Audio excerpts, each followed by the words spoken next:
Bueno, muy buenas noches. Disculpen la tardanza. Estoy teniendo problemas con la computadora, con el internet.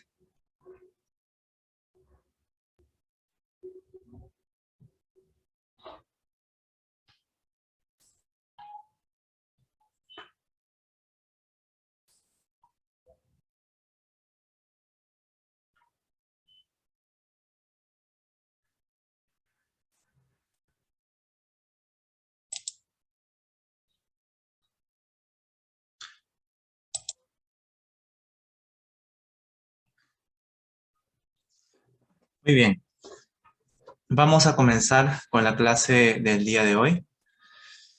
Sí, una vez más, disculpen por este inconveniente que tuvimos con la computadora. Creo que son temas que suelen suceder, creo que son comunes cuando se trata de las reuniones virtuales.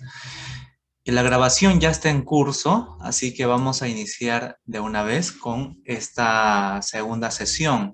Vamos a tratar de recuperar la sesión pasada. El día de hoy vamos a ahondar un poco más lo que es el desarrollo del cristianismo en el primer y segundo siglo. En la primera clase estuvimos viendo los orígenes del cristianismo, ¿no? El cristianismo surge como un movimiento religioso en el seno del judaísmo, ¿no? En primer lugar, los discípulos de Jesús fueron judíos, ellos tenían la esperanza mesiánica, esperaban a un Salvador, a un Mesías que venía a liberarlos del yugo romano y les iba a dar la libertad, la autonomía. ¿Ok? También vimos que el cristianismo surge de la comunidad judía, pero pronto comienza a crecer y a desarrollarse en las otras comunidades, como la comunidad griega, por ejemplo. Los cristianos logran tener una buena relación con los griegos, con la filosofía griega sobre todo. ¿Okay? Los primeros obispos de la historia de la iglesia fueron filósofos, fueron personas de habla griega. Incluso un autor del Nuevo Testamento fue un griego, Lucas. Lucas fue un griego, el que escribe el Evangelio de San Lucas. Entonces el cristianismo tuvo un buen diálogo con los griegos. Y luego también el cristianismo alcanzó al propio imperio romano, a los romanos. Pero con los romanos no hubo un buen diálogo, sino que más bien hubo enemistad y persecución. El día de hoy vamos a ver la persecución que se originó dentro del mundo romano en vista a los cristianos, ¿ok? Así que la clase de hoy se titula Amenazas contra la Iglesia. Vamos a ver amenazas internas y luego vamos a ver amenazas externas. ¿Ok? Cuando decimos amenazas internas, nos referimos a las herejías, las primeras herejías que surgen en el cristianismo primitivo.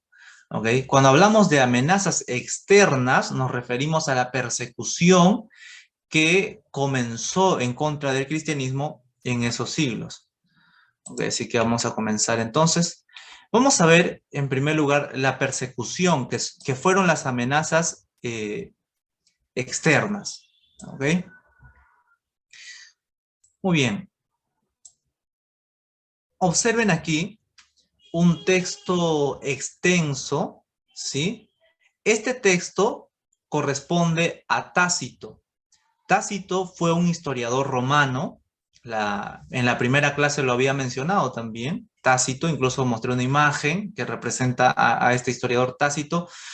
Tácito escribe lo siguiente, está aquí en pantalla. Vamos a leer algunos fragmentos del texto de Tácito. ¿Okay? Dice así: pero ni con los medios humanos, ni con la generosidad del emperador o el aplacamiento de los dioses, desaparecía la mala fama por la cual se creía que el incendio había sido provocado.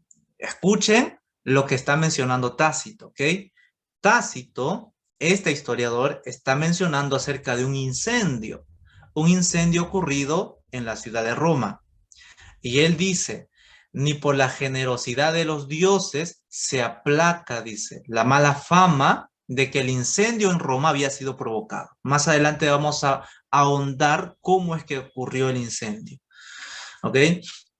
Pero fíjense aquí, por ello, para acabar con el rumor, dice este historiador del siglo I, aproximadamente en el año 50, 60 después de Cristo, dice, para acabar con el rumor, Nerón, el emperador de ese entonces, presentó como reos y sometió a refinados castigos a quienes, odiados por culpa de sus inmoralidades, la gente llamaba cristianos.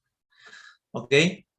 Este historiador de la década de los 50 y 60 después de Cristo está narrando un incendio en la época del emperador Nerón y dice que la gente, el populacho, las personas de Roma comenzaron a acusar a los cristianos que ellos habían sido los que originaron el incendio, que los cristianos habían provocado el incendio.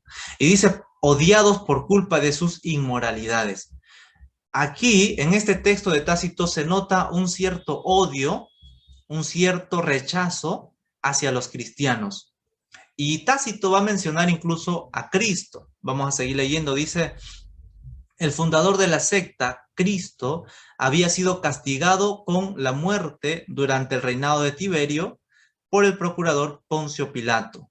Y la fatal superstición, momentáneamente reprimida, irrumpía de nuevo, no solo en Judea, origen del mal, sino también en Roma, donde confluye y se celebra todo lo horrible y vergonzoso, provenga de donde provenga. ¿Ok?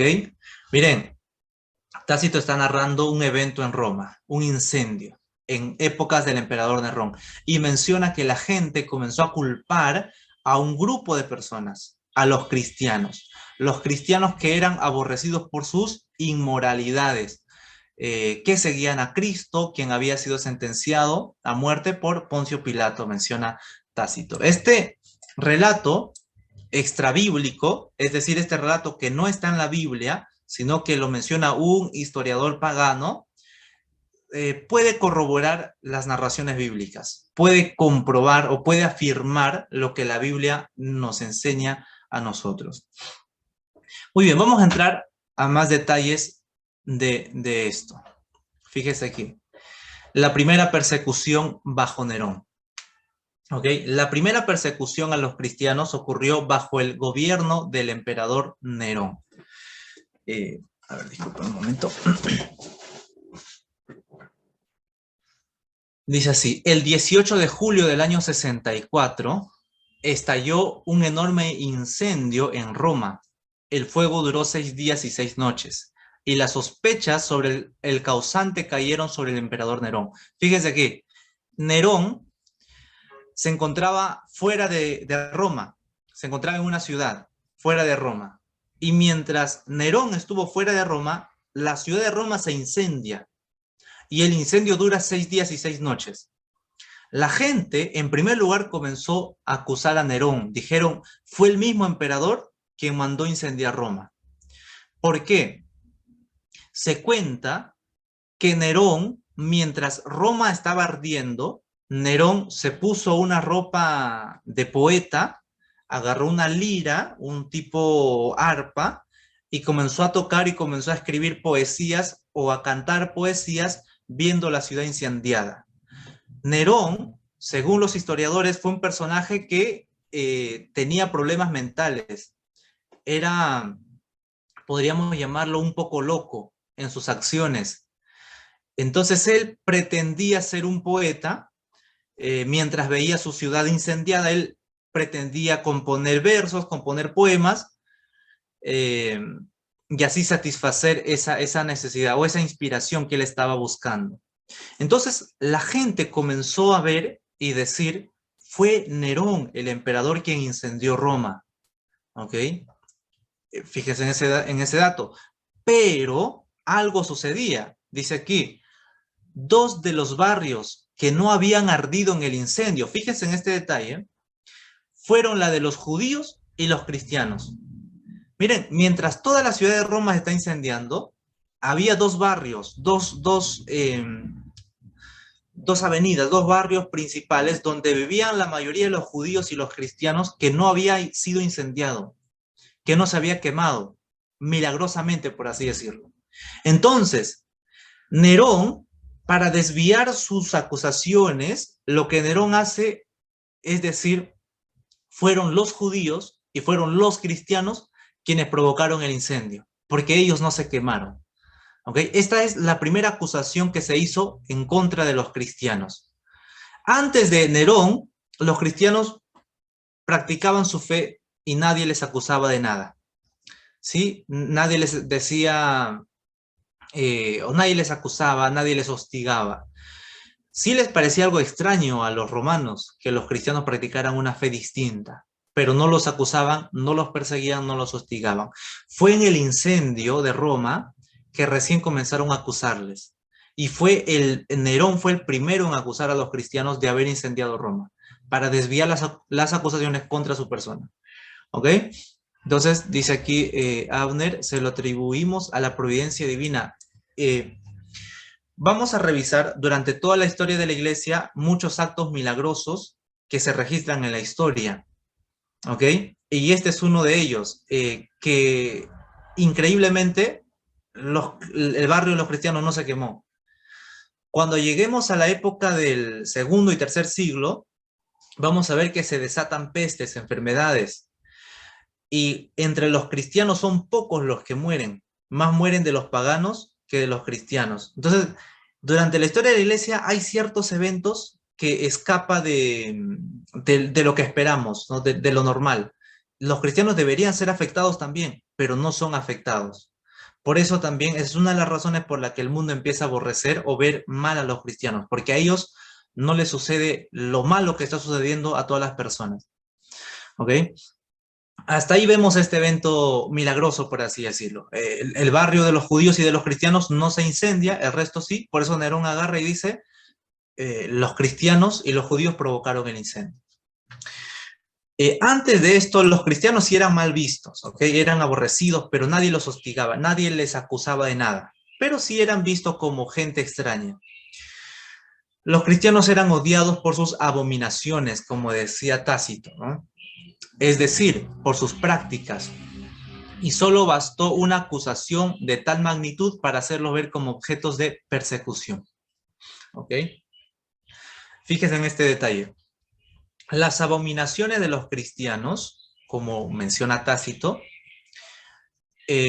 consistía en una acusación que los hacía ver como aborrecedores del mundo. A los cristianos les decían, ustedes aborrecen el mundo. ¿A qué se refieren con eso? Es decir, debido a que el teatro, el ejército, las letras, o sea, el arte de escribir, los deportes, etcétera, eran actividades ligadas al culto pagano. O sea, estas artes, estas ciencias, estaban muy estrechamente ligadas al culto pagano. El teatro, por ejemplo, las obras de teatro eran en honor a los dioses. ¿Ok? El ejército también era para defender los intereses de un imperio pagano. Las letras también, los deportes, por ejemplo, los Juegos Olímpicos se practicaban completamente desnudos. ¿Okay? El gimnasio se practicaba completamente desnudo. Entonces los cristianos no participaban en estas cosas no porque sean malas en sí, sino porque estaban conectados, estaban ligados a las prácticas del culto pagano, a las prácticas paganas. Entonces, los paganos veían a los cristianos como aborrecedores del mundo. Le decían, ustedes aborrecen el mundo, ustedes aborrecen el teatro, aborrecen el ejército, aborrecen los deportes, aborrecen todo lo que hay. Entonces los cristianos eran mal vistos en el primer siglo. ¿Ok? Por tal razón se les consideraba como aborrecedores del mundo. A eso es que Tácito les dice sus abominaciones. ¿Ok? Entonces, inicia una persecución con el emperador Nerón. Nerón es el primer emperador que inicia asesinando a los cristianos. La persecución cesó tras la muerte de Nerón. Pero vamos a ver un poco más de detalles sobre esta persecución. Fíjense aquí. ¿Qué castigos empleó Nerón hacia los cristianos en esa época? Muchos eran asesinados en dos formas, crucifixión y en la hoguera. ¿Okay? Dos formas en las que asesinaba Nerón, crucifixión y la hoguera. Además, los cristianos sirvieron de espectáculo en los jardines del emperador y en el circo romano. Fíjense lo que decía Nerón. Nerón abrió los jardines de su palacio y en sus jardines vestía a los cristianos con pieles de oveja y soltaba a los perros o a los leones. Y estos perros y leones devoraban a los cristianos. Y lo mismo pasaba en el circo romano. Y aquí hay una gráfica, un dibujo de un grupo de cristianos en el circo romano, en el Coliseo romano, y unos leones saliendo a devorarlos. ¿Okay? Esta persecución inicia con Nerón. Y al costado pueden ver personas siendo quemadas, como antorchas. ¿Sí? Son colgadas en un madero y son quemadas. Entonces, esta es la primera persecución que se inició en contra de los cristianos. Vamos a terminar de leer el texto que escribe Tácito. Tácito está escribiendo en la época de Nerón, está narrando cómo es que Nerón inicia la persecución a los cristianos. Tácito no es un cristiano. Tácito aborrece el cristianismo, pero como es un historiador, él tiene que escribir lo que está pasando, lo que está sucediendo. ¿Ok? Lo que dice aquí, Tácito dice: de modo que, primero, fueron detenidos quienes confesaban. Luego, gracias a su denuncia, una gran multitud fue declarada. Junto a los primeros, convicta y confesa, ¿no? O sea, fueron condenados. No tanto bajo la acusación de incendio como por odio al género humano. A la hora de su muerte, se recurrió además a burlas, de tal manera que, cubiertos con pieles de alimañas, perecían desgarrados por los perros, o bien clavados a una cruz y tras prendérseles fuego. Eran quemados para ser usados como antorchas de noche cuando se iba el día. Nerón, este espectáculo, y celebraba unos juegos de circo mezclado con la plebe en traje de auriga, perdón, o montando en un carro. De ahí que, aunque contra culpables y merecedores de la última pena, naciese la compasión, pues a todas luces no eran sacrificados en nombre de la utilidad pública, sino por el sadismo de uno solo. Miren, hasta el mismo Tácito saca su lado humano. Tácito, después de narrar, concluye diciendo: el sacrificio de ellos llevó a la compasión, porque ya no se les condenaba a los cristianos simplemente por ser cristianos, sino para satisfacer el sadismo de uno solo. O sea, el mal mental que tenía Nerón. ¿No? Nerón era una persona no cuerda en sus acciones, en sus dichos. ¿Ok? Entonces, Tácito menciona eso. Tácito dice, ya no se le acusaba a los cristianos por ser cristianos, sino para satisfacer el sadismo o ese ego, o esa enfermedad mental que tenía Nerón. El sadismo de uno solo, dice. ¿Ok? Muy bien, este es el primer registro entonces de persecución hacia los cristianos. Esa es una gran amenaza, una amenaza externa hacia la iglesia. Luego muere Nerón, se levanta otro emperador, el emperador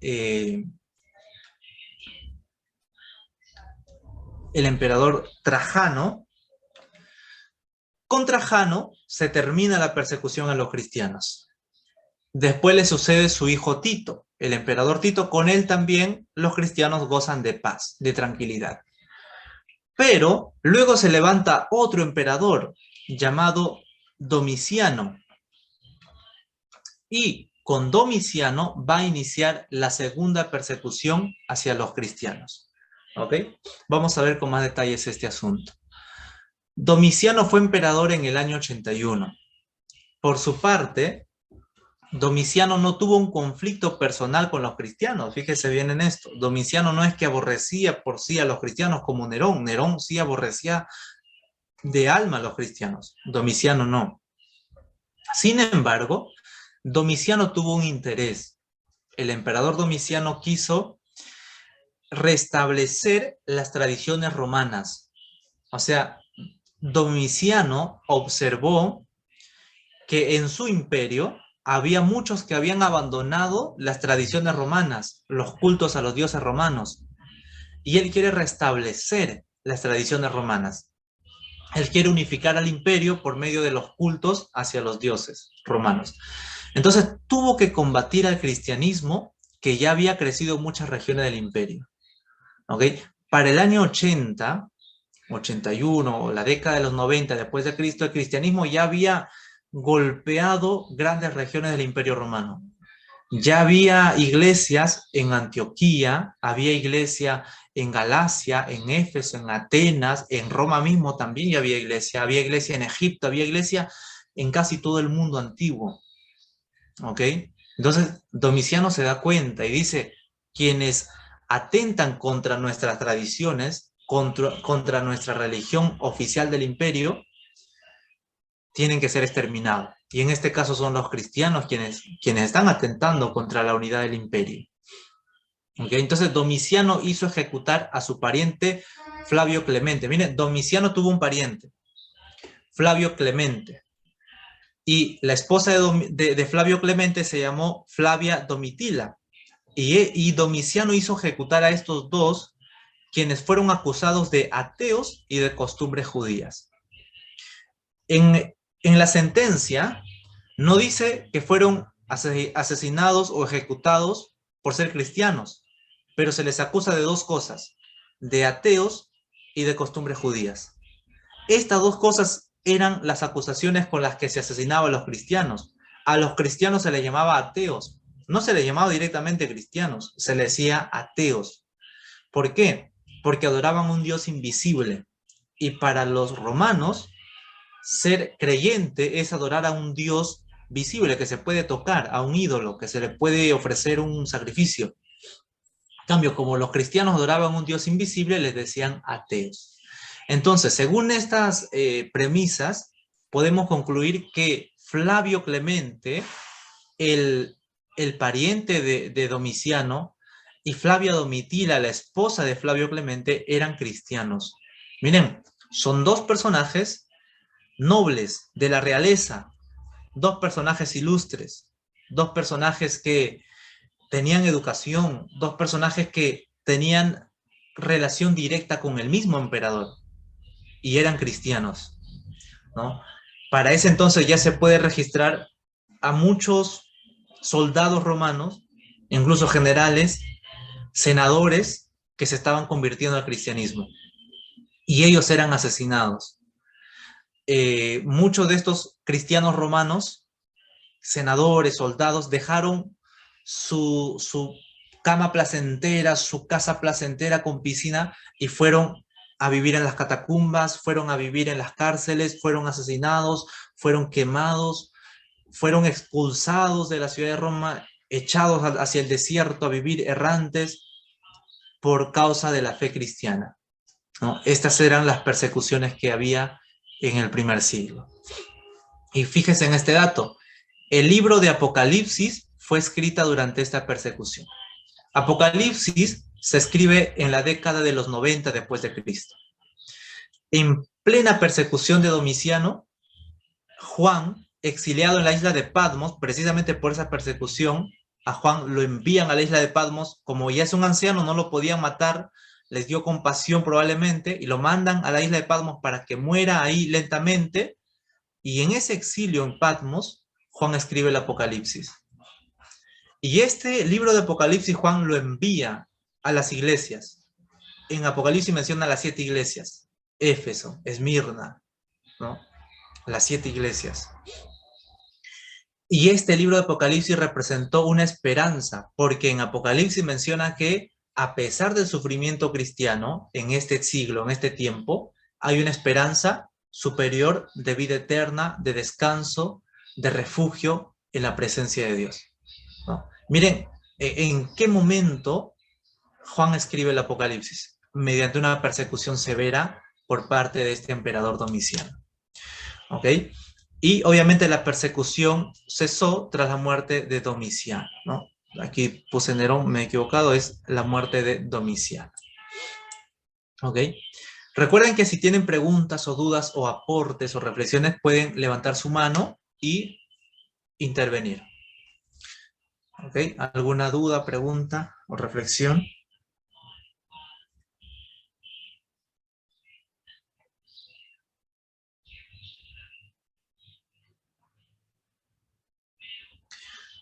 Ok, continuamos. Muy bien. Después de Domiciano, con Domiciano es la segunda persecución. Después de Domiciano, viene ya, se levanta otro emperador, ¿no? Que también va a iniciar otra persecución, que es Trajano, ¿ok? La persecución bajo el emperador Trajano. En esta persecución se registra un documento interesante, un documento que lo vamos a analizar a continuación. Se conoce como la correspondencia de Plinio el Joven.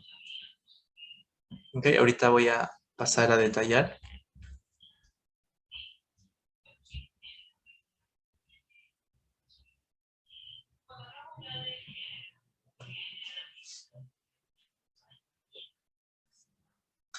A ver, deme un minuto, voy a abrir otro documento ahorita para poder analizarlo.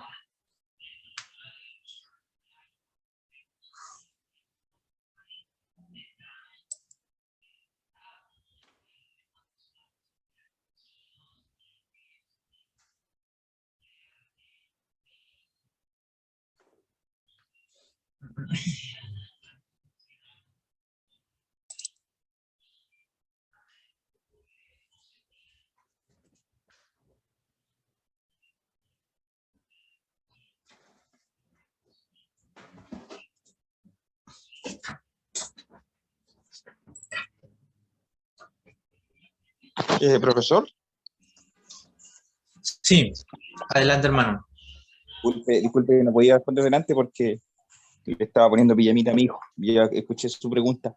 Sí, yo quería preguntar en relación a este tema de las persecuciones. Y bien nosotros tenemos evidencia extrabíblica, como dice usted, eh, ¿cómo, cómo se entiende desde el punto de vista de la fe, más que desde lo histórico? ¿Cómo se comprende que en el primer siglo ya iba a ser tan perseguida la iglesia desde la vida de nuestros hermanos en esa época, si es que existe una respuesta?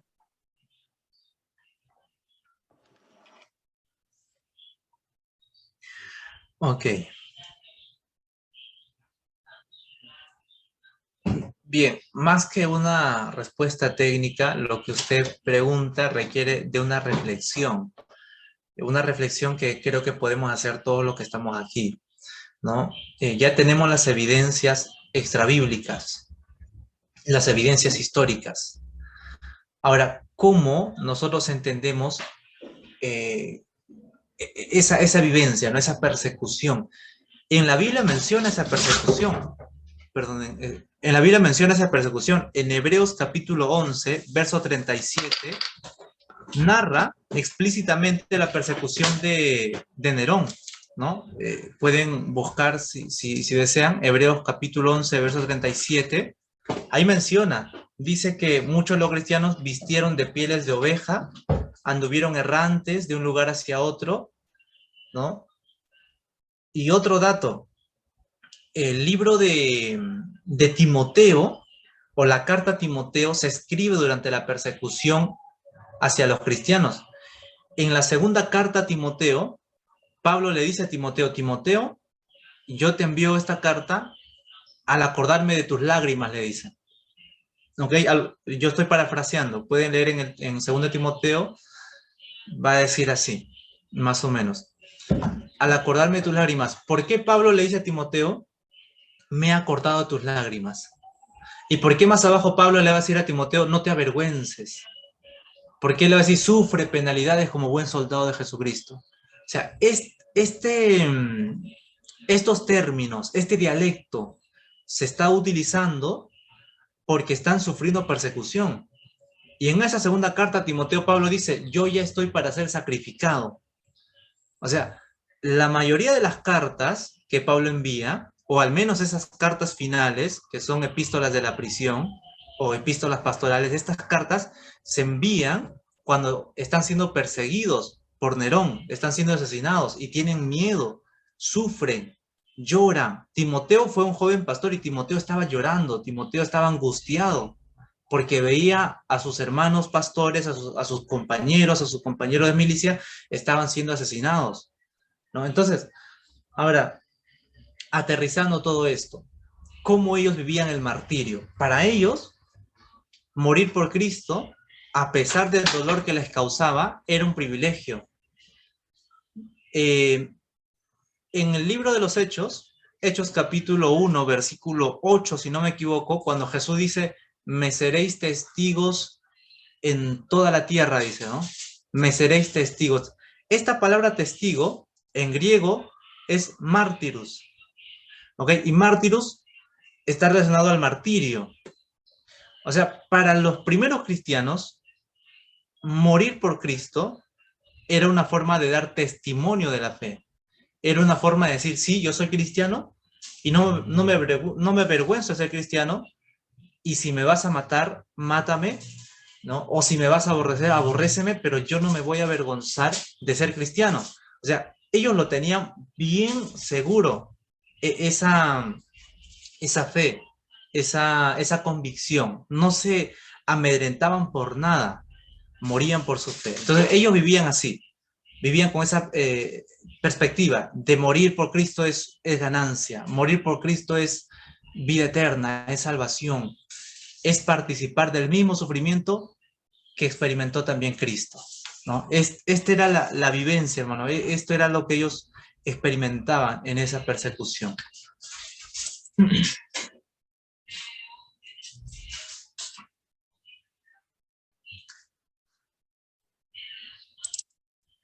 Ok, disculpe un momento, ahorita proyecto en pantalla. Sí, y podemos sacar muchas cosas, ¿no? De la persecución. Cada vez que en la iglesia voy a enseñar acerca de Timoteo y de Hebreos, yo hablo acerca de la persecución, porque según de Timoteo y la carta a los Hebreos está relacionado a la persecución. Se escriben en la persecución de Nerón, ¿no? Por eso cuando enseño Timoteo, necesariamente hablo de la persecución, porque tiene un mensaje donde convence al cristiano de su fe, le hace estar seguro de su fe, le hace no tener vergüenza de su fe, sino darse cuenta que en la antigüedad ha habido personas que han estado dispuestos a derramar incluso su propia sangre por su fe. ¿Ok? Muy bien, vamos a continuar. Un momento.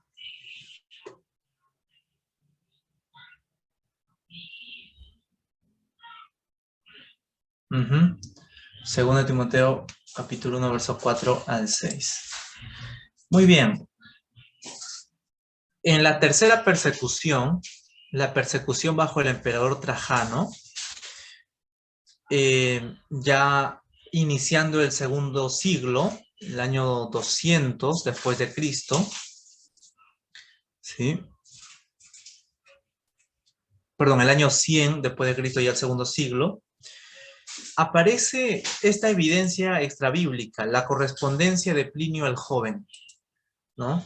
Dice así: Plinio fue gobernador en Bitinia. Personalmente, Plinio no tuvo nada en contra de los cristianos hasta que recibió una acusación anónima o una lista de nombres de cristianos. Tengan en cuenta esto. No todo el tiempo había persecución hacia los cristianos. Había temporadas. Primero fue Nerón. Muere Nerón, cesó la persecución. Se levantó Vespasiano y después Tito, estos dos emperadores, y no hubo persecución hacia los cristianos. Lo aborrecían, los odiaban, pero no había asesinato de cristianos. Después se levanta Domiciano, con él sí hubo, pero también tras su muerte cesa. O sea, no hay persecución. Después se levanta Trajano, ¿no? Y con Trajano nuevamente hay una nueva temporada de persecución, pero tampoco es en todo el mundo, es en lugares específicos. ¿Ok? No vaya a pensar que toda la historia de la iglesia es persecución tras persecución. No, no, no. Y yo estoy resaltando aquí las persecuciones más relevantes y que tienen un mensaje para nosotros y nos ayudan a entender la vida de los cristianos. ¿Okay? Estamos como observando una cara de la moneda.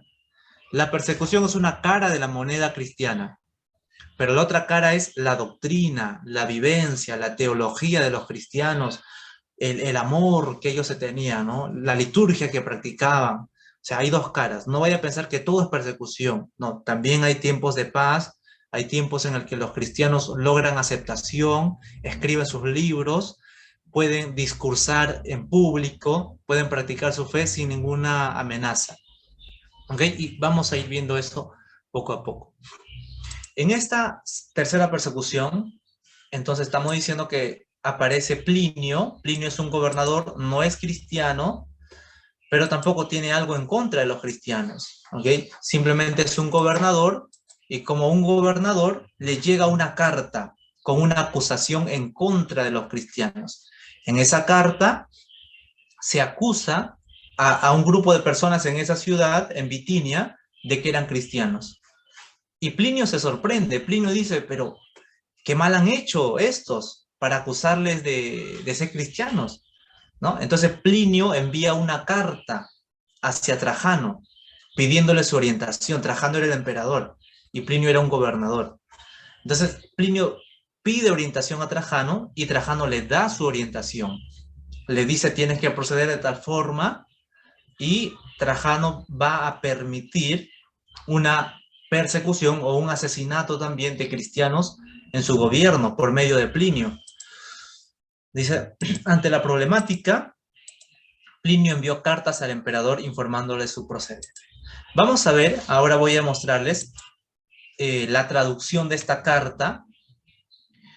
¿Sí? Voy a mostrarles en PDF en un momento.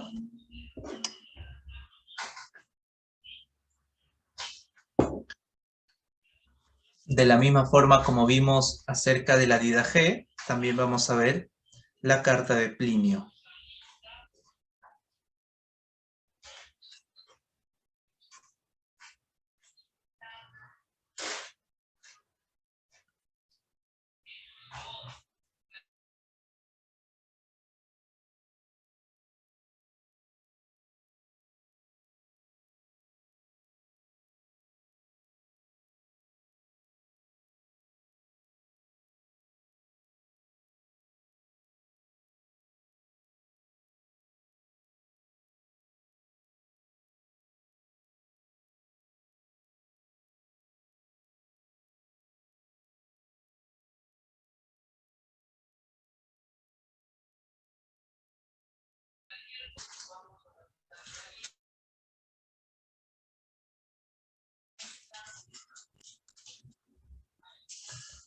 Muy bien, voy a proyectar entonces. Disculpen que mi pantalla se laguee quizás o esté demorando, mi computadora está fallando. Aquí está. Okay, y vamos a leer un poco.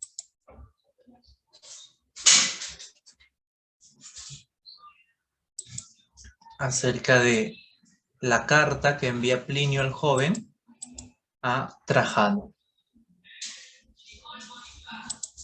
¿No? Y esta es otra evidencia extrabíblica o una evidencia historiográfica de un registro de persecución hacia los cristianos. Dice así: es costumbre para mí, mi señor, consultarte acerca de todas las cosas sobre las que dudo. Miren lo que dice Plinio al emperador Trajano. Es costumbre consultar de todas las cosas que dudo. En esta ocasión, ¿qué duda Plinio? ¿Quién en efecto puede guiar mejor mi irresolución o instruirme en lo que no sé? Jamás he participado en los procesos contra los cristianos, dice. Mira, Plinio, el gobernador, un joven inexperto, le dice al emperador, nunca he sentenciado a los cristianos, nunca estuve en un juicio contra los cristianos. Es la primera vez que me traen una carta acusándome a cristianos. Dice así, por ello desconozco que suele castigarse o perseguirse y hasta qué punto, dice Plinio. Y no he dudado poco si acaso se hace alguna distinción de edad o por tiernos que sean, en nada difieren de los más robustos. Si hay perdón para el arrepentimiento, o si el que fue completamente cristiano no obtiene alguna ventaja al haber dejado de serlo, si se castiga el mero hecho de llamarse cristiano en caso de que no se hayan cometido delitos, o si se castigan los delitos asociados a tal nombre. Miren la duda de Plinio, ¿no? Plinio dice, emperador, nunca me han presentado este caso para sentenciar a cristianos, es la primera vez. Y no sé si voy a perdonar a los cristianos que son de menor edad, o sea, los niños, o dependiendo de qué grado su delito, o si se arrepiente de ser cristiano, debo dejarlo libre. No, Plinio tiene esa duda y va a seguir diciendo. Miren lo que narra Plinio. Dice así, entre tanto, esta es la norma que he seguido para con aquellos que hasta mí han sido traídos como cristianos. A ellos mismos les pregunté si eran o no cristianos. A quienes confesaron que sí, les pregunté una segunda y una tercera vez con la amenaza de suplicio, o sea, la amenaza de castigo. Ordené que se ejecutara a los que perseveraban. Ahora vamos a imaginarnos, hermanos, vamos a imaginarnos. Plinio tiene delante de él, supongamos a 20, que han sido acusados de ser cristianos. Y Plinio pregunta, ¿quiénes de ustedes confiesan ser cristianos? Y los 20 a una dicen, sí, yo soy cristiano. Y Plinio los amenaza y le dice, si ustedes insisten en ser cristianos, yo los voy a castigar. Y por segunda vez Plinio pregunta, ahora, ¿quiénes de ustedes insisten en ser cristianos? Y de entre ellos 18 levantan la mano y dicen, sí, yo soy cristiano. Y 2 ya negaron la fe en Cristo. A los que negaban la fe en Cristo, Plinio los perdonaba. Pero los que perseveraban en la fe, a los que insistían y decían, sí, yo soy cristiano, Plinio los ejecutaba, dice aquí. O sea, los llegaba a matar. ¿Ok? Entonces, eso es lo que está narrando Plinio, ¿no? No es su intención asesinar a cristianos, no es que le gusta, sino que como habían sido acusados y él tenía que complacer al pueblo, los ejecutaba. ¿Ok? Dice así. Yo no dudaba en efecto de que al margen de lo que confesaran, debía castigarse la pertinencia y la obstinación cerrada. Dice así, hubo otros de similar desvarío a los que apunté para que fueran enviados a Roma, ya que eran ciudadanos romanos. Poco después, como suele ocurrir, al extenderse la acusación por causa del mismo proceso, se dieron situaciones variadas. Se hizo público un libro anónimo que contenía los nombres de muchas personas, ¿no? Una acusación contra los cristianos. Un libro, una lista de nombres de los cristianos. Quienes negaban que eran cristianos o que lo hubieran sido, una vez que por medio de una fórmula mía imploraron a los dioses y suplicaron con incienso y vino a una imagen tuya que había ordenado colocar para este cometido, junto a una figura de los dioses, y una vez que además blasfemaron contra Cristo, cosas que dicen que no pueden ser obligados a hacer quienes en verdad son cristianos, consideré que podía dejarlos libres, ¿no? Miren, o sea que sí había cristianos que al final negaban a Cristo, incluso maldecían a Cristo y hacían ofrenda a los dioses y al emperador, ¿no? Y a esos Plinio los dejaba libre, ¿no? Esa es la persecución. Dice así, otros, nombrados por un delator, declararon que eran cristianos y poco después lo negaron. Dijeron que lo habían sido ciertamente, pero que habían dejado de serlo. Algunos hacía ya 3 años, otros ya muchos años antes, alguno inclusive 20. Asimismo, todos ellos adoraron una imagen tuya y las figuras de los dioses y además blasfemaron contra Cristo. Aseguraban asimismo que toda su culpa o su error no había sido más, según ellos, que haber tenido por costumbre reunirse un día señalado antes del amanecer, cantar entre ellos de manera alterna en alabanza a Cristo como si fuera un Dios. Completamente, dice. Perdón, comprometerse mediante juramento no a delinquir, sino a no robar, ni cometer pillajes ni adulterios, a no faltar a su palabra, dice, ni negarse a devolver un depósito cuando se les reclamara. Ok. Aquí hacemos una pausa y reflexionamos nuevamente. Este dato de Plinio en su carta es interesante, porque cuando hay persecución, a los cristianos no les daba tiempo de escribir. Tenían las cartas, los 4 evangelios, tenían algunas otras cartas, sí, algunos escritos, pero no muchos. Entonces, como no les daba oportunidad de escribir, no podían registrar cómo eran sus cultos. Pero Plinio, que es un pagano, Plinio describe aquí cómo era el culto cristiano en el segundo siglo. ¿Ok? Dice así, que los cristianos tenían por costumbre reunirse un día señalado antes del amanecer. ¿Qué nos está diciendo? Que los cultos, los cristianos lo realizaban en la madrugada.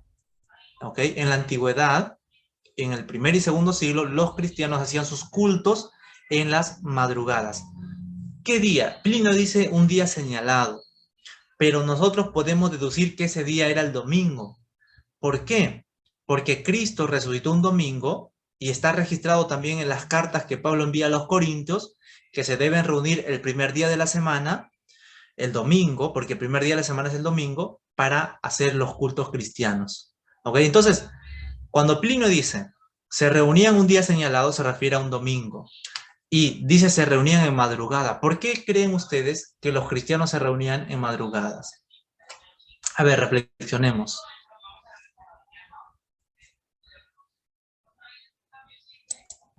Tal vez por lo mismo, para no ser perseguidos, puede ser.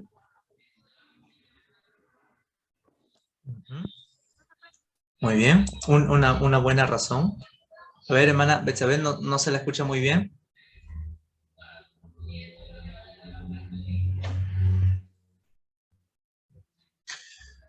Una muy buena razón es esa, ¿no? De que se reunían en la madrugada por no querer ser perseguidos. Otra de las razones, a ver, aquí, ¿qué dice hermana Betsabé? Miren, esta es otra razón. Porque Jesús resucita un domingo temprano, un domingo en la madrugada, ¿no? Y conmemoran esa resurrección. Entonces, como celebran la resurrección de Cristo y Cristo resucita en madrugada, ellos se reúnen en las madrugadas. Todos los domingos, antes que salga el sol, en la madrugada, hacen el culto. ¿Ok? Hasta ahí ya van 2 razones. Y hay una tercera razón, que los cristianos, como eran ciudadanos, ellos tenían sus trabajos, cada uno de ellos tenía su trabajo. Y el trabajo iniciaba el domingo. El sábado descansaban, ¿ok? Porque la mayoría de los cristianos eran del judaísmo, descansaban el sábado y el domingo trabajaban, primer día de la semana. Entonces, como tenían que trabajar durante el día, el único espacio para hacer el culto era de madrugada, ¿ok? Y hacían el culto de madrugada. Entonces, hasta ahí hay 3 razones, y las 3 razones son válidas. Lo han acertado, ¿sí? Por miedo a la persecución, porque Cristo resucita de madrugada y porque tenían que trabajar después. Sí, hermano Omar, ¿alguna pregunta o comentario? Diga, ¿me escucha? Sí, sí se escucha. Eh, También yo pienso de que ellos se reunían el día domingo porque, bueno, a través de estudios se cree que el día domingo es el día del Señor, ¿verdad? Por ahí yo pienso de que también venía todo eso, o sea, lo que ellos mantenían era eso, pues, o sea, de permanecer siempre al lado de Jesús, aunque él ya no estaba con ellos, pero por ahí pienso yo que estaba todo eso. Eso es, hermano, Dios le bendiga. Ok, excelente, hermano, gracias. Sí, precisamente se reunían los domingos porque ese fue el día del Señor, el día que Cristo resucitó, ¿no? Y el día favorito de los cristianos, el domingo. Y es curioso que hasta el día de hoy, ¿no? Que hasta el día de hoy se celebran los cultos cristianos los domingos, ¿no? La mayoría de las iglesias, incluyendo las católicas, celebramos el culto los domingos. A ver, hermana, se pregunta, es en Corintios, hermana, no recuerdo exactamente el pasaje, déjeme buscar después de la clase, pero es en Corintios. Pablo dice, el primer día de la semana, reúnanse todos y también reúnen la ofrenda, ¿no? En los cultos y menciona acerca de la liturgia. Lo voy a buscar y se lo voy a enviar en el grupo de WhatsApp. ¿Ok? Gracias por la pregunta. Muy bien, entonces vamos viendo esos detalles, ¿no? Recuerden esto, en el primer y segundo siglo de la historia de la iglesia, los cristianos se reunían en las madrugadas y en los días domingos. Y dice así, dice, cantar entre ellos de manera alterna, o sea, cantaban en coro. Los cristianos se reunían en las madrugadas y cantaban en coro, o sea, cantaban en voz alta y de manera alterna, o sea, en coro, ¿no? Dice, en alabanza a Cristo como si fuera un Dios. O sea, las canciones iban dirigidas a Cristo y ahí nacen los famosos himnos, ¿no? Se cantaban a Cristo himnos. Por eso es que también en las cartas de Pablo, no recuerdo en qué libro, en qué pasaje está, dice cantando alabanzas, ¿no? Cánticos espirituales, y también menciona himnos a Cristo, ¿no? A Dios. Entonces, tengan eso en mente. En los cultos primitivos se cantaban alabanzas hacia Cristo, se cantaban himnos a Cristo como si fuera un Dios, dice, ¿no? Plinio está mencionando esto. Y características de los cristianos, fíjese, característica de los cristianos es comprometerse mediante juramento no a delinquir. O sea, los cristianos habían jurado no delinquir, o sea, no ser delincuentes, no robar, no mentir, no estafar, etc. Dice, sino a no robar también, ¿no? Se habían comprometido a no robar, ni cometer pillajes ni adulterios, a no faltar a su palabra, ni negarse a devolver un depósito cuando se les reclamara. Miren, estas características de los cristianos son buenas. No robaban, no mentían, no estafaban, no adulteraban, no faltaban a su palabra, prestaban, eran sumisos, eran piadosos, ¿no? Eso se le conoce como la piedad, eran piadosos los cristianos. A pesar de estas buenas actitudes, eran perseguidos y asesinados. Y Plinio lo está confesando. Plinio dice que los cristianos tienen estas características distintivas, ¿no? Del resto del Imperio Romano. Muy bien, dice así, continuamos analizando la carta de Plinio. También decían que una vez realizados estos ritos, el culto cristiano, tenían por costumbre separarse y reunirse de nuevo para tomar el alimento, totalmente corriente e inocuo, pero que dejaron de hacerlo tras mi edicto, por el cual, según tus mandatos, había prohibido que hubiera asociaciones, ¿no? Plinio está mencionando aquí lo que nosotros conocemos como la Cena del Señor, o la Santa Cena, o el Ágape. Dice también que los cristianos, aparte de reunirse para los cultos, también se reunían para comer. En ese tiempo, la Cena del Señor o la Santa Cena no era solamente una copa de vino y un pedazo de pan. Consistía en realidad en mucha comida. La Cena del Señor era comer en sí, y acompañado de la copa y el pan. Eso era la Cena del Señor, o sea, acompañado con mucha comida. Esto también era una distinción entre los cristianos, que ellos comían juntos. O sea, los cristianos comían juntos. Y es una costumbre que ha perdurado, ¿no? A través de los siglos. El comer juntos, el compartir el pan. Por eso entre los cristianos cuando... ¿no? Y aquí saco mi lado pastoral, ¿no? Yo soy pastor y visito hogares, visito casas, ¿no? Y es bonito, se siente la presencia de Dios que cuando se comparte un pan, ¿no? O cualquier sea la cosa que se comparte, ¿no? Es algo bonito, es una práctica que representa la cristiandad, el comer juntos, el compartir, ¿sí? También en la casa, con mi esposa experimentamos que no siempre comemos solos, siempre hay una persona que está ahí compartiendo con nosotros, viene, compartimos lo que hay. Es una práctica de la cristiandad, es propio de los cristianos el comer juntos, el compartir, ¿ok? Y en la antigüedad se hacía eso, se hacía la cena. Ok, hermano Abner, comprendo. Muy bien, continuamos. Me dice aquí, así pues, creía aún más necesario inquirir también mediante el tormento de 2 esclavas que eran llamadas ministras. Uy, y este dato es otro dato interesante, y quiero que por favor lo tengan presente.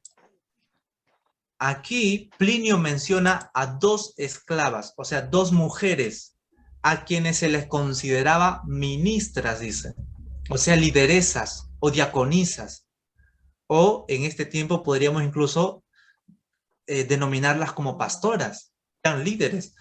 En el cristianismo primitivo, se les permitía a las mujeres ejercer liderazgo en la iglesia, cosa que no sucedía en el paganismo. En el paganismo las mujeres no valían, no tenían ningún valor para los romanos. Las mujeres eran una posesión, eran un objeto nada más. En cambio, en el cristianismo, la mujer tiene dignidad y tiene valor. Y la mujer podía participar como lideresa en la iglesia, ¿okay? Podía ejercer incluso un ministerio. Y aquí Plinio está mencionando esto, y esto ya es para el segundo siglo. ¿Okay? Ya cuando el cristianismo ha crecido, se ha extendido, Plinio menciona que había esclavas, o sea, 2 mujeres, que se les llamaba ministras, o sea, líderes de la iglesia. ¿Okay? Y este dato es interesante, ¿no? Nos ayuda a conocer también el cristianismo primitivo, que había mujeres que ejercían liderazgo dentro de la congregación. No encontré ninguna otra cosa más que una superstición depravada y desmesurada, dice Plinio, ¿no? Esa es la opinión de Plinio. Por ello, aplazada la indagación, me he apresurado a consultarte. No, Plinio está un poco confundido, dice, todo esto es lo que he visto, esto es lo que he hecho. Les he dado oportunidad para que se retracten, para que maldigan a Cristo, nieguen su fe, ¿no? Pero muchos no han negado la fe, sino que han sido asesinados, han sido muertos. ¿Ok? Espero, hermanos, que estos datos lo estén teniendo y lo estén meditando. Hoy en día, por mucho desconocimiento bíblico y desconocimiento histórico, se cometen atropellos hacia ciertas personas, ¿no? Hay congregaciones en las que no se le considera a la mujer para un liderazgo. Y hay personas que enseñan eso y dicen que la Biblia respalda esta idea, cuando no es así. Tanto la Biblia como la historia respalda en que la mujer tiene también dignidad, tiene valor y tiene un llamado especial a ejercer un liderazgo si así Dios lo llama, ¿no? Si así la religión o el cristianismo lo permite. ¿Ok? Tengan este dato también ahí. Entonces dice así: a mí me parece que se trata de una cuestión digna de consulta, sobre todo a causa del número de personas que corren peligro de ser juzgadas, ¿no? Porque había muchos cristianos, cientos y cientos de cristianos. Hay mucha gente, en efecto, de todas las edades, de todas las condiciones y de ambos sexos, incluso que son llamados a juicio y seguirán siendo llamados, ¿no? Plinio dice, ¿qué hago con todos estos cristianos? Ok. La pregunta de Abner es, ¿cuál fue el acto depravado? El acto depravado, cuando Plinio dice acto depravado, se refiere al hecho de ser cristianos. ¿Ok? Ese es el acto depravado para él. Ese calificativo es hacia el hecho de ser cristianos. Dice, una superstición depravada y desmesurada. Se está refiriendo al cristianismo, al hecho de ser cristianos. Cuando dice superstición, ya demos por sentado que es al cristianismo, porque también Tácito dice la fatal superstición y se refiere al cristianismo, al acto de ser cristiano. ¿Ok? Entonces Plinio está diciendo que hay mucha gente, hay muchas personas que son acusados, dice así, y el contagio de esta superstición no se ha extendido tan solo por las ciudades, sino también por las aldeas y los campos. Aún así, parece que puede detenerse y corregirse. Oh, es increíble lo que Plinio está escribiendo aquí. Plinio dice, esta superstición ha crecido por las aldeas, en los campos, a los más alejados de la ciudad. Ellos también están creyendo en Cristo. Pero dice aquí, aún así, parece que puede detenerse y corregirse. O sea, parece que puede eliminarse el cristianismo. Miren el esfuerzo por eliminar el cristianismo de parte de los gobernantes y emperadores. Pero aquí vemos la fuerza de la fe, ¿no? Que el cristianismo por nada ha sido detenido, sino que ha seguido avanzando hasta el día de hoy. ¿Ok? Esto es otro dato también interesante. Sin embargo, hay suficiente constancia de que los templos, casi ya abandonados, han comenzado a frecuentarse y que se vuelven a cobrar los sacrificios rituales. Aquí hay otro dato histórico. Los templos ya se estaban cerrando ya. A medida que el cristianismo avanzaba, los templos paganos se cerraron y ya estaban casi abandonados. Y los emperadores tenían que esforzarse por volver a abrir los templos y que haya nuevamente sacrificios, ofrendas, etcétera, para que sus templos y su sistema religioso y monetario del Imperio Romano exista. Desde hace tiempo interrumpidos y que se vende por todas partes la carne de las víctimas para la que hasta ahora no se encontraban sino escasísimas compradores, dice. De esto es fácil deducir qué cantidad de personas podría alimentarse si hubiera lugar para el arrepentimiento. ¿Ok? Esta es la carta que le envía Plinio a Trajano.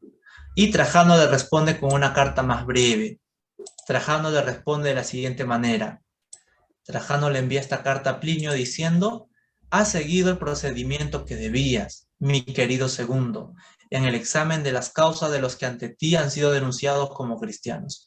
Y no es posible, en efecto, establecer para todos una norma general, como si ésta tuviera una aplicación determinada. No hay que perseguirlos. Si se los denuncia y acusa, hay que castigarlos. Pero quien haya negado ser cristiano y lo haya demostrado realmente, es decir, mediante la súplica a nuestros dioses, aunque hubiera sido sospechoso en el pasado, que obtenga el perdón por su arrepentimiento. Sin embargo, los libros anónimos que circulan no deben tener cabida en acusación alguna, pues esto sirve de pésimo ejemplo y no es propio de nuestro tiempo, ¿no? Trajano tampoco es que tenía algo en contra de los cristianos. Trajano dice: no hay que perseguirlos, no hay que buscarlos. Cuando alguien los acusa, recién ahí hay que castigarlos. ¿Okay? Si alguien viene y acusa a su vecino y dice: él es cristiano, recién ahí hay que actuar. Pero mientras tanto, que hagan su culto, que vivan como quieran. No hay que perseguirlos, ¿no? Esa es la respuesta de Trajano. Y esa era la vivencia de los cristianos, ¿no? Si eras cristiano en esa época y a tu vecino le caías mal, tu vecino podía ir ante el gobernador y decir: mi vecino es cristiano, hay que investigarlo por ser cristiano, hay que acusarlo. Y ahí venía la policía, te llevaba a juicio, te preguntaba y te decía: ¿eres cristiano? Y tú tenías que negar, tú tenías que decir: no soy cristiano, ofrecer un sacrificio a los dioses romanos, adorar la imagen del emperador, ¿no? Y te perdonaban. Pero si tú insistías y decías: sí, soy cristiano, entonces te mataban, ¿no? Esa era la vivencia del cristianismo en aquella época. Ok, hasta aquí, ¿alguna otra pregunta o comentario? ¿No? Abner pone ahí una reflexión, ¿no? Es eh, llamativo que estas mujeres, que incluso siendo esclavas, son lideresas en la iglesia, ¿no? Miren, las esclavas ya tenían dignidad también dentro de la iglesia primitiva, ¿ok? No importaba si eras esclavo, si eras de otra raza, eras bárbaro, escita, de cualquier raza, en la iglesia eras bienvenido, ¿ok? La iglesia era universal. Muy bien, continuamos.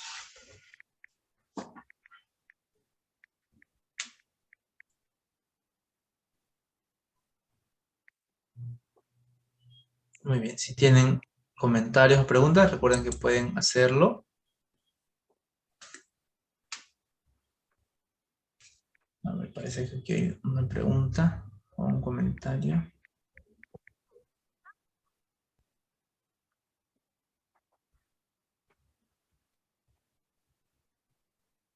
A ver, denme un segundo, voy a actualizar esto.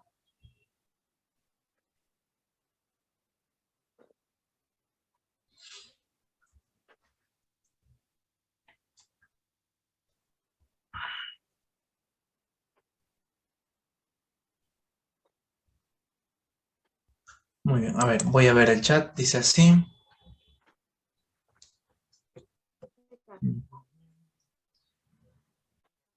Ajá, cuando habla de arrepentimiento, a ver, me llamó la atención eso de que los romanos igual tenían el concepto. Ajá, exacto. Cuando, para los romanos, el arrepentimiento de los cristianos era volver a sus dioses, ¿ok? Ese era el concepto de arrepentimiento. Si alguien se arrepentía, estaba volviendo a los dioses.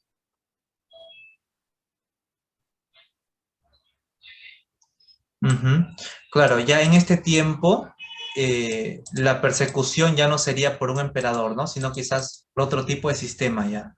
Y al negar a Cristo o con nuestras acciones negando a Cristo ya sería un acto quizás anticristiano, ¿no? O negando a Cristo.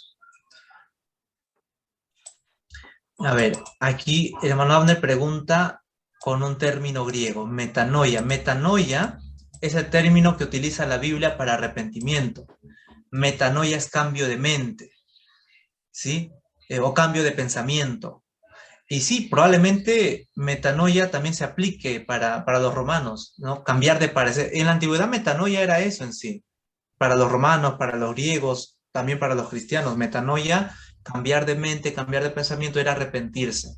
Entonces, cuando Plinio dice se han arrepentido, está diciendo han cambiado de parecer, han cambiado de idea, ya no son más cristianos, ahora son de los nuestros, son paganos. ¿Ok? Eso es metanoia, arrepentirse. Y la Biblia utiliza esta misma palabra, metanoia, cambio. Cuando uno deja el paganismo y se convierte al cristianismo, está cambiando de mentalidad, está cambiando de parecer, de perspectiva. ¿Ok? Al verse habilitados los cultos a los paganos, es por eso que se escribe el pastor de Hermas. Sí, el pastor de... Claro, tiene algo de relación, podríamos decirlo. Ok, muy bien. Cuando se debilitan los cultos paganos, también se debilita la economía de Roma. ¿Por qué razón? El culto pagano consistía en ofrendar al templo pagano, y parte de la ofrenda que entraba al templo iba como recaudación hacia Roma, hacia el imperio, hacia las arcas del imperio. ¿Okay? Entonces, imagínense, no hay culto pagano, no hay ofrendas, no hay sacrificio, no hay negocio, no hay venta de bueyes, o sea, el sistema monetario se debilita y el imperio entra en una especie de pobreza. No pobreza extrema, pero sí hay un poco de escasez. ¿Okay? Por eso es que al imperio le interesa y dice, uy, no hay sacrificios a los dioses, no hay negocio, no hay formas de cómo recaudar impuestos. Vamos a restablecer el culto pagano, el culto de nuestro dios. Obviamente ellos no se llaman paganos, nosotros decimos pagano. Pero dice, ¿no? Vamos a restablecer el culto a nuestros dioses y que incluso los cristianos estén obligados a ofrecer incienso y ofrecer sacrificio a los dioses. Y como los cristianos no querían, se rehusaban, eran asesinados y eran perseguidos. Y en ese contexto nace esta literatura, ¿no? El Pastor de Hermas, como que el Pastor de Hermas es un libro más tipo profético, que anuncia el fin, que anuncia la venida de Cristo, que está cerca, que va a desaparecer este sistema. ¿Ok? En ese contexto se escribe. Muy bien. Ok, sí. Muy bien, continuamos entonces. En esta misma época de la persecución bajo Trajano, ocurre también el martirio de un personaje llamado Ignacio de Antioquía, un obispo de Antioquía. Ignacio fue obispo de Antioquía, quien fue acusado por ser cristiano en el año 107 y fue sentenciado a muerte, siendo deportado hacia Roma para servir en los espectáculos. En su trayecto, Ignacio escribió en total 7 cartas y las envió a diferentes iglesias. En sus cartas se refleja su pasión por el martirio. Por ejemplo, en una de las cartas, Ignacio dice, para ser trigo de Dios, molido por los dientes de las fieras y convertido en pan de Cristo. ¿No? Ignacio dice, trigo soy de mi Señor. Quiero ser molido como un trigo para convertirme en pan de Cristo. Se refiere al martirio que él va a sufrir cuando llegue a Roma. Va a ser devorado por las fieras, por los leones. ¿Ok? Eso se refleja en las cartas de Ignacio de Antioquía, un obispo de esa época. Muy bien, continuamos. En esa misma época también es martirizado otro obispo llamado Policarpo, Policarpo de Esmirna. 50 años después de la muerte de Ignacio, su amigo Policarpo fue también acusado y sentenciado por el delito de ser cristiano. En su sentencia, la muchedumbre gritaba, abajo los ateos, ¿no? Algo curioso, ¿no? A los cristianos se les acusaba de ser ateos, porque no creían en un Dios palpable, un ídolo, sino creían en un Dios invisible. Y cuando acusaban a Policarpo, la gente, los paganos gritaban, abajo los ateos, muerte a los ateos. ¿Ok? El juez le decía que considere su edad, porque Policarpo ya era un anciano.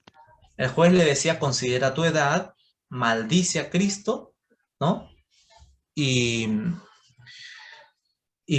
ofrece incienso al emperador, ofrece sacrificio a los dioses, etc. Dice así, que jure por el emperador y maldiga a Cristo. Pero él respondía, fíjense lo que respondía Policarpo: llevo 86 años sirviéndole y ningún mal me ha hecho. ¿Cómo he de maldecir a mi rey que me salvó? Fíjese esta respuesta desafiante, ¿no? De un cristiano, de un obispo, ante el juez romano. El juez romano le decía, maldice a Cristo. Pero Policarpo decía, llevo 86 años sirviéndole y ningún mal me ha hecho. ¿Cómo he de maldecir a mi rey que me salvó? Y está llamando rey, Kyrios, rey, a Jesús, en vez del emperador, ¿no? Este mensaje desafiaba a los romanos. Decía, pero si nosotros tenemos un rey, tenemos un emperador, y cómo los cristianos llaman rey a otro personaje. Entonces aborrecían a los cristianos. ¿Okay? Continuamos. Vamos a ver la cuarta persecución bajo Marco Aurelio. ¿Okay? Otra persecución. Después de Trajano, obviamente, un tiempo de paz, ya se le deja a los cristianos, ¿okay? Pero se levanta otra persecución bajo Marco Aurelio. En el gobierno de Marco Aurelio era común las invasiones, inundaciones, epidemias y otros desastres. Marco Aurelio era un poeta, era un ilustre personaje, un pensador, un filósofo. Pero en su gobierno habían invasiones de bárbaros, invasiones de tribus que venían a invadir Roma. Había inundaciones, mucha lluvia, el río se desbordaba, había epidemias, había enfermedades y otros desastres. Por lo que se les acusó a los cristianos de haber traído dichos desastres al obstinarse ante la adoración de los dioses romanos. Entonces, ¿qué decían los romanos? Los romanos decían, es que los cristianos no están adorando a nuestros dioses. Por eso nuestros dioses están trayendo castigo. Y se les acusó a los cristianos también de esos desastres. El asesinato más famoso en este periodo fue la de Justino Mártir. ¿Okay? Justino fue un obispo, un filósofo de Roma, quien también resalta por ser un gran apologista del cristianismo antiguo. Justino tenía una escuela en Roma donde enseñaba la verdadera filosofía, es decir, el cristianismo. Más adelante, si nos alcanza el tiempo hoy, o si no en la siguiente clase, vamos a hablar acerca de los apologistas. Personajes que en el tiempo de la persecución escribían sus tratados apologistas. Apologista significa defensor de la fe. Justino Mártir fue uno de esos defensores. Justino Mártir fue un filósofo que vivía en Roma y Justino relacionaba el cristianismo con la filosofía.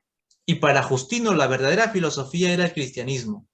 Y Justino tenía una escuela al estilo de los filósofos en Grecia, que tenían sus escuelas, sus academias. Justino también tenía su escuela. Y esa escuela enseñaba el cristianismo. Y la gente iba a la escuela de Justino. Justino era famoso por su escuela. Entonces, en la persecución de Marco Aurelio, Justino es arrestado y es asesinado también. Ok, continuamos. Luego viene la quinta persecución. Ya vamos a concluir esta parte. La persecución bajo Septimio Severo, otro emperador. Ya para el año 200 hacia adelante. Fue en esta persecución donde se registran los martirios de Perpetua y Felicita, dos mártires cristianas que sus muertes fueron registradas en el acta de los mártires. Yo voy a enviar un documento, esa va a ser la lectura de esta semana, donde narra el martirio de Perpetua y Felicita.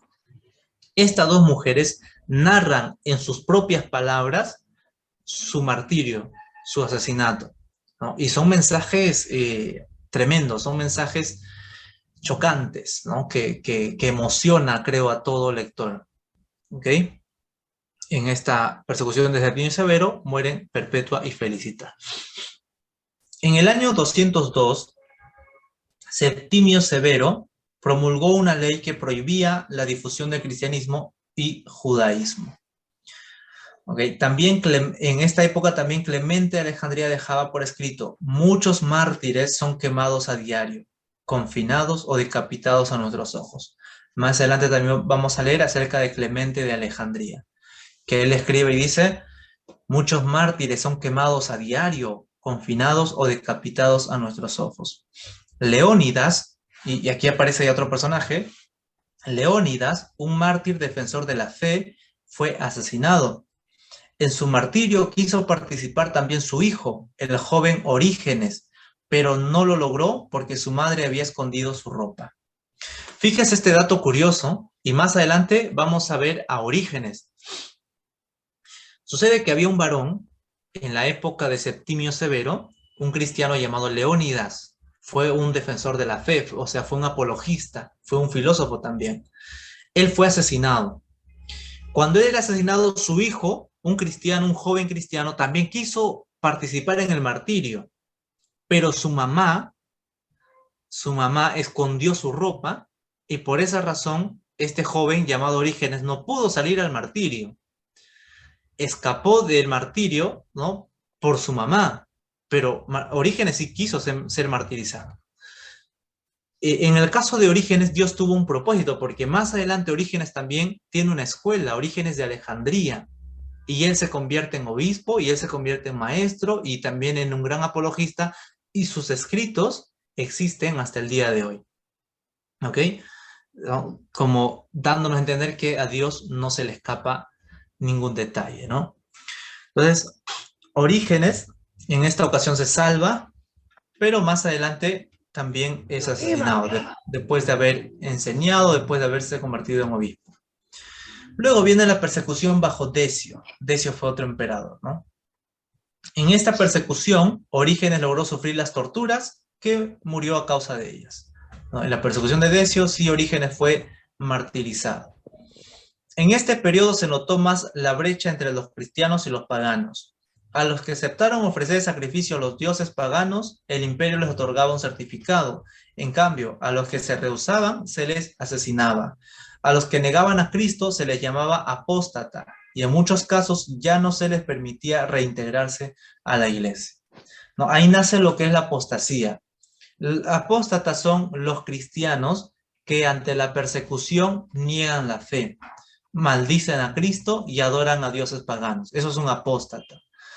Y en muchos casos a un apóstata ya no se le permitía entrar a la iglesia, ya no se les permitía ni rebautizarse, ni participar de la Santa Cena, ni nada.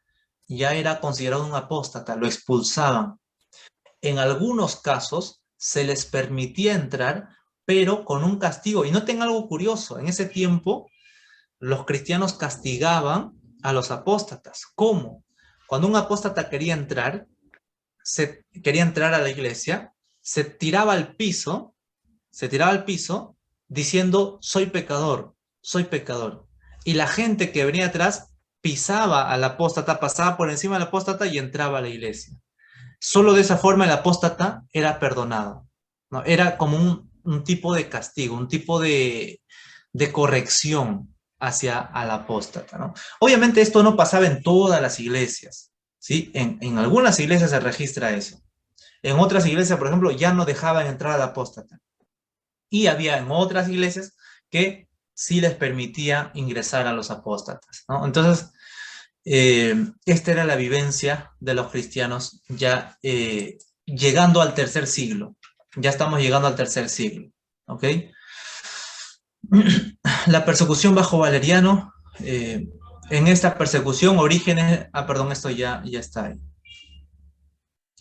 Muy bien, hermanos, hasta aquí hemos visto acerca de la persecución. ¿Tienen alguna pregunta o comentario?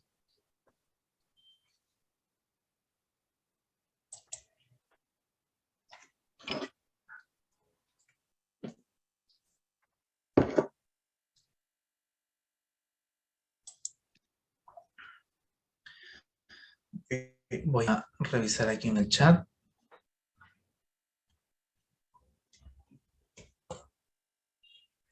Ajá, exacto, hermana Betsabe. Esconder su ropa es eso. No pudo salir porque estaba sin ropa, o sea, o estaba en una ropa interior, en una ropa íntima, y no podía salir así a la calle. Entonces, como no tenía su ropa para salir a la calle, él no salió, Orígenes. A eso se refiere. Muy bien, entramos ya a esta segunda parte, que es la defensa de la fe. Y aquí ya no vamos a resaltar los martirios, ¿no? Vamos a resaltar más bien el aspecto intelectual de la iglesia. Porque en esos 3 primeros siglos, donde estaba ocurriendo los martirios, las persecuciones, también había producción intelectual, ¿no? Había pensadores, había filósofos, había teólogos, que incluso debatían entre ellos. Y ahí es donde se levantan las herejías, esta segunda amenaza a la iglesia, una amenaza interna. Se levantan los docetistas, los ebionitas, los marcionitas, ¿no? O los seguidores de Marción, ¿sí? O los arrianos también, ¿no? Vamos a ver eso con más detalles y a partir de ese momento ya entramos al siglo III, donde aparece la Iglesia Católica con Constantino. Y de ahí es otra época de la historia de la Iglesia. Estamos viendo hasta este momento el cristianismo primitivo, el cristianismo no oficial, porque con Constantino el cristianismo se vuelve el cristianismo una religión oficial del Estado. ¿Ok? Ahorita vamos a ir viendo todo eso. Mediante la persecución, mientras había persecución, también se levanta la defensa de la fe. Fíjense lo que dice Justino Mártir. Perdonen. Hace un momento había mencionado a Justino Mártir. Justino Mártir, este apologista y filósofo, dice: mi propósito no es lisonjearos, sino requerir que juzguéis a los cristianos según el justo proceso de investigación. O sea, ¿qué dice Justino Mártir? No se dejen guiar, y le está escribiendo a los paganos. Justino Mártir le manda este escrito a los paganos, a los emperadores, a los gobernantes. Le dice, no se dejen guiar por las acusaciones, sino que juzguen a los cristianos con un proceso de investigación. O sea, usen la razón, le dice Justino Mártir a los paganos. Usen la razón y analicen ustedes si los cristianos realmente tienen un delito. Si tienen delito, pueden proceder a castigarlo, pero si se dan cuenta que no tienen delito, tienen que dejarlos vivir su fe de manera libre. ¿Ok? Eso es la defensa de la fe. Presentar razón de la fe, presentar argumentos convincentes de que la fe cristiana es una fe válida. Miren, aquí hice una lista de las acusaciones que se les hacía al cristianismo. Y quiero que presten atención a este detalle, ¿sí? Miren la imagen. Esta era un tipo de burla hacia los cristianos. Si pueden darse cuenta, hay una cruz y un burro crucificado en esta cruz. Para los paganos, ese burro representa a Cristo. O sea, es una forma de burlarse de los cristianos. Los paganos decían, ustedes, los cristianos, están adorando a un asno crucificado. O sea, a un animal sin razón. Esa era la acusación hacia los cristianos. Entonces los cristianos, en vista de esas acusaciones, los cristianos tenían que presentar defensa, argumento, filosóficamente, teológicamente, ¿ok? Estas son las acusaciones. Debido a que las reuniones de los cristianos eran llamados fiesta de amor y solo ingresaban los conversos a quienes se les llamaba hermanos o hermanas, las acusaciones populares decían que los cristianos practicaban orgías e incesto. Oh, miren, el pueblo, el populacho, la multitud de gente, acusaba a los cristianos de practicar orgías e incesto dentro de sus reuniones cristianas, ¿no? Una acusación sin razón. Además, debido a que en la comunión se decía que comían la carne de Cristo, se les acusaba de comer carne humana. En este caso, la de un bebé, ¿no? Los paganos decían, ustedes están comiendo carne de niños, porque dicen que van a comer carne en la comunión o en la cena del Señor, ¿no? También se les acusó de que adoraban a un asno, ¿no? A Cristo como un asno. Okay, estas eran las acusaciones hacia los cristianos. Y ante estas acusaciones los cristianos tenían que presentar defensa, argumentos convincentes acerca de la fe. Bien, hermanos, no va a alcanzar el tiempo, quizás para ahondar un poco más en esto.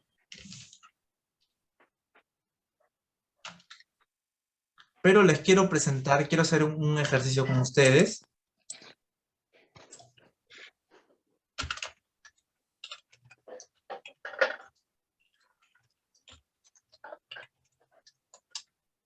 Espero que hasta ahí me estén entendiendo.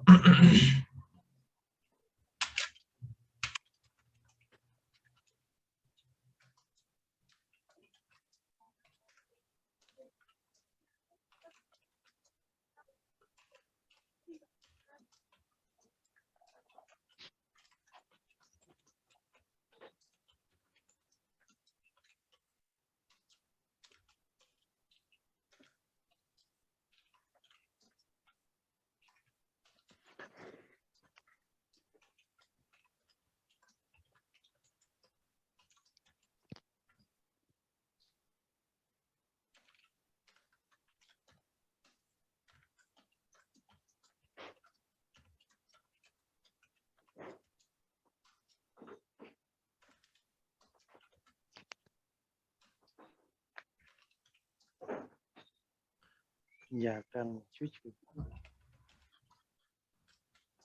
Bien, hermanos, vamos a concluir con la clase hasta aquí, ¿sí? Pero quiero que observen este ejercicio que acabo de hacer, este dato. ¿Dónde está? ¿Lo guardé o no lo guardé? O lo eliminé, creo. Aquí está. Bien, esto nos va a ayudar a entender la cronología o las etapas, ¿sí? La historia del cristianismo se narra por etapas. Lo que estamos viendo hasta el momento es el cristianismo primitivo, ¿ok?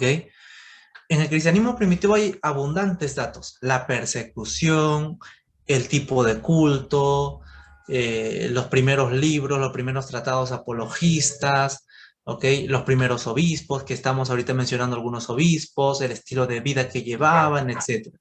Estamos viendo el cristianismo primitivo. El cristianismo primitivo es desde el año 0, o sea, desde el momento en que aparece Cristo, hasta el año 325, ¿ok? Esto es el cristianismo primitivo, desde el año 0 hasta el 325 después de Cristo. En el 325 ocurre algo que cambia la historia de la iglesia radicalmente. Ocurre lo que se conoce como el Concilio de Nicea, patrocinado y promovido por el emperador Constantino. Y en el 325, Constantino declara que el cristianismo ya no va a ser enemiga de Roma, sino va a ser la religión oficial del Imperio Romano. Y Constantino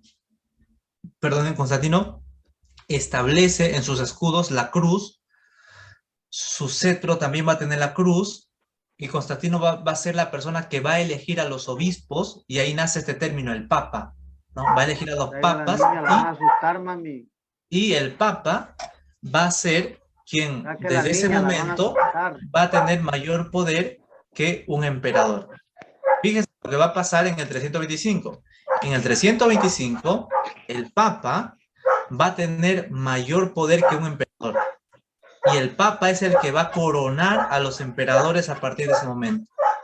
Y desde ese momento se construyen catedrales, templos, como las que conocemos hoy en día, esos famosos templos católicos, ¿no? Esos catedrales inmensos.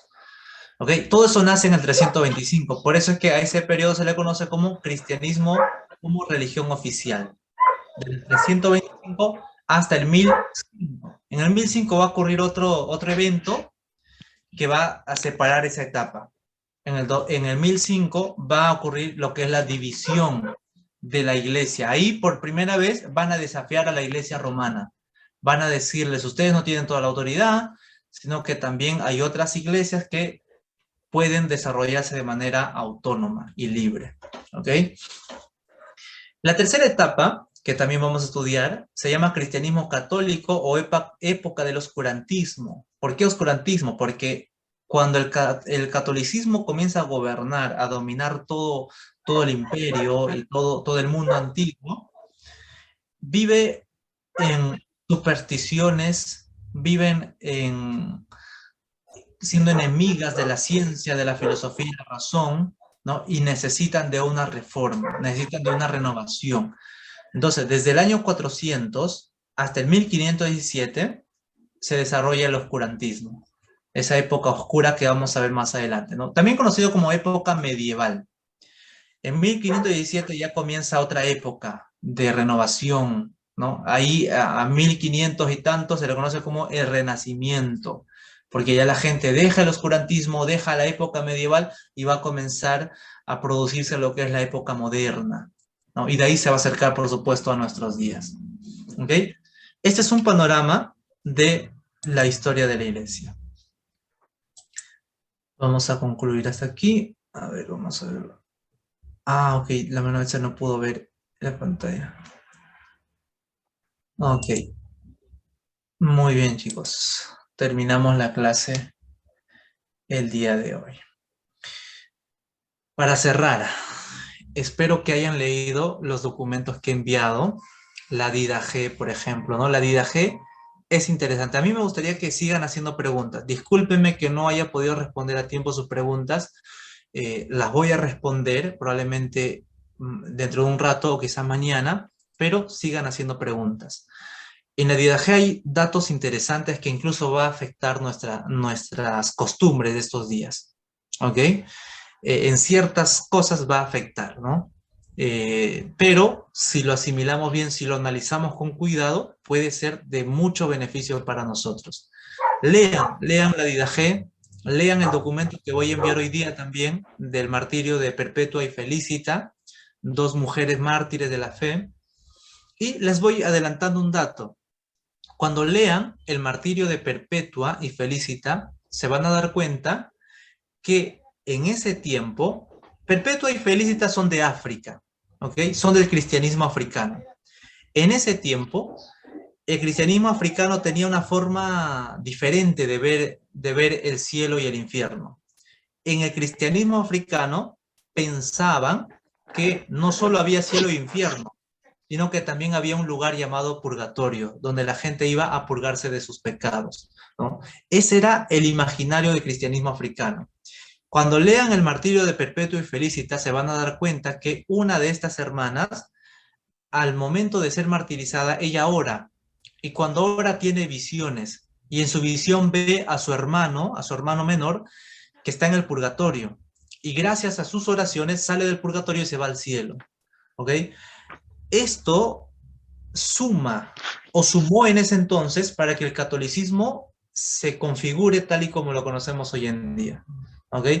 Pero dense cuenta que es un cristianismo aislado en África. Todos los cristianos no piensan lo mismo. Hay cristianos que piensan diferente, hay cristianos que no tuvieron esa visión, ¿ok? Esos detalles vamos a ir ahondando un poco más. Lean, por favor, los documentos que estoy enviando. Si surgen preguntas, hágalo al grupo y vamos a tener espacio para conversar. ¿Sí?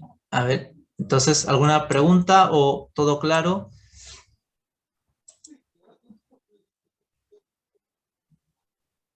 Ajá, dice aquí, ¿no? Hermano, le dejé en el capítulo 2, inciso 4, dice, no serás doble ni bilingüe, pues trampa de la muerte es la doblez. Mire, interesante, ¿no? Lo que dice la Didache, el manual de doctrina de esa época primitiva, ¿no? Del cristianismo. No serás doble ni bilingüe, o sea, no vas a hablar dos cosas. Una sola cosa tienes que afirmar, ¿no? Tener palabra. Ah, ya, ¿qué significa?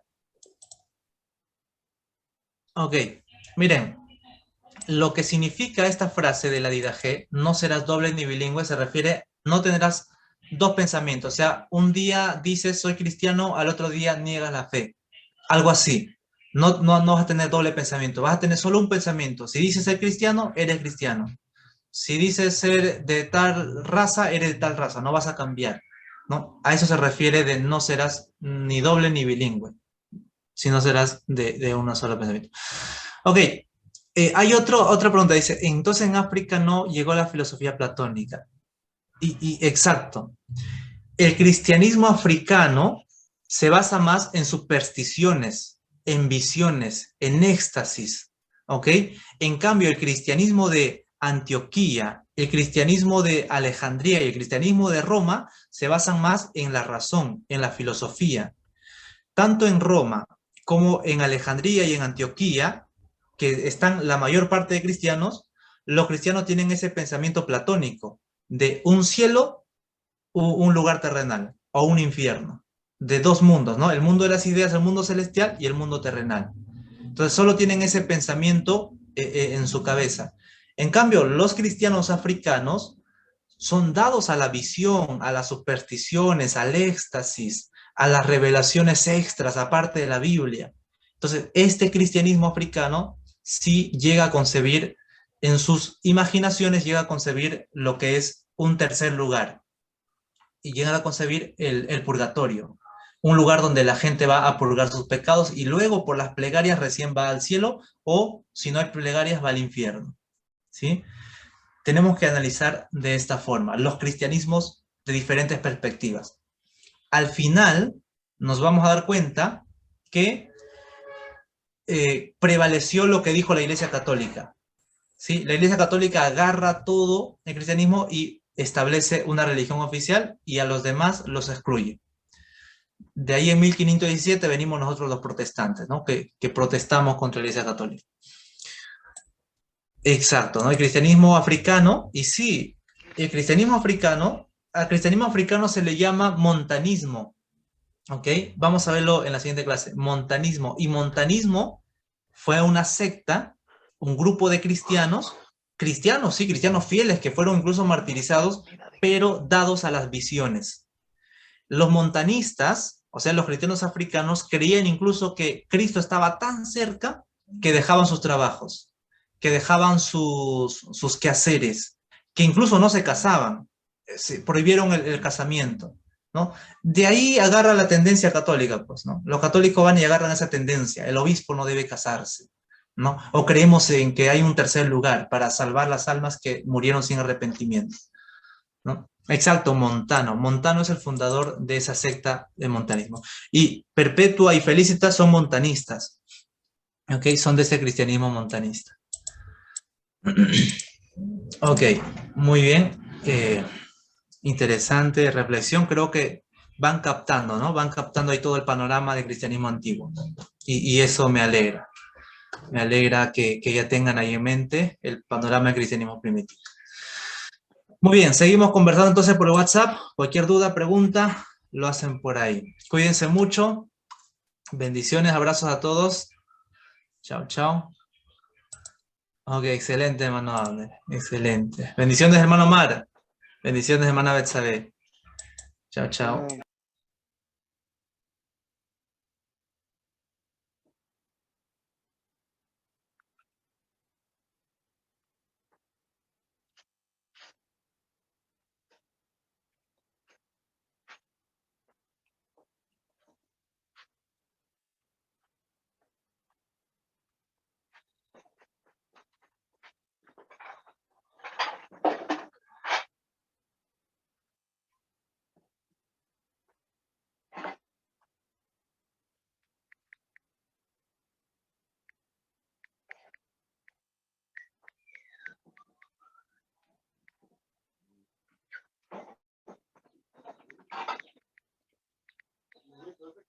Mm.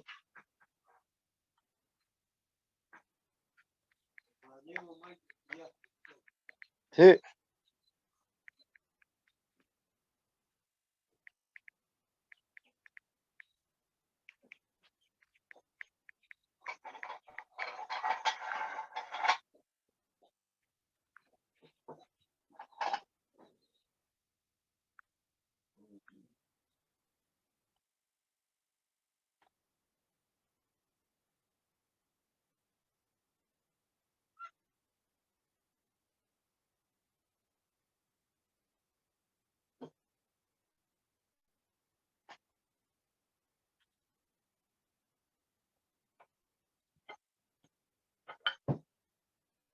¿Qué pasa?